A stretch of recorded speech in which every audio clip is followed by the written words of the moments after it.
My name's Tom English from the Melbourne Rebels, and my nominated coach is Paul Cornish from Waverley College.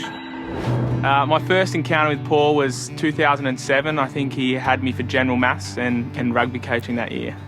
I remember Tom as a 15-year-old coming into the first 15, first time, and raw, but very coachable. 2007, I really started to get into my rugby. I grew up in a league family, so was always encouraged to play rugby league, but Paul took me to the dark side and I've never looked back.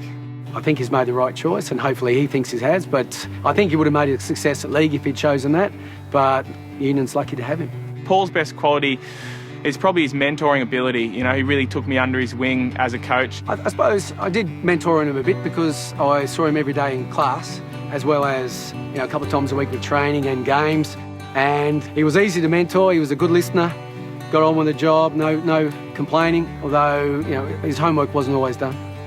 What Paul brings as a coach is a friend that also instills confidence in your players, and confidence breeds success. So one of the first traits that I can see in Paul is his ability to instill confidence in athletes. Tom brings just solid whatever he does. Great defender, and he always was at school.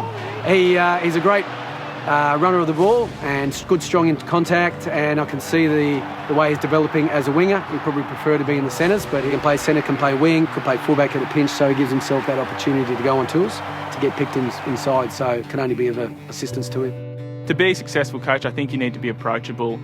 Players want a coach they can come and talk to and get advice from, and the relationship is two-way. So they're not afraid to tell the player what they think and what they need to work on, and the player also isn't afraid to go to them.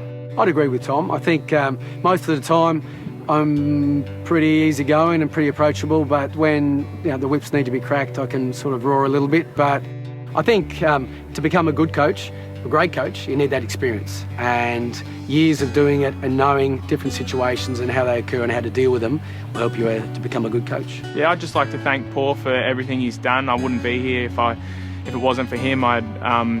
Just his ability to make me believe in myself and back my abilities has got me a long way in my career. I'm very proud of Tom's achievements. He's still knockabout bloke, very polite, very good guy, call him a good bloke, and he brings respect upon every organisation where he's been at, whether it's at school or whether at uni or whether here, and people should be proud that he's playing here. So very pleased to see how he's developed.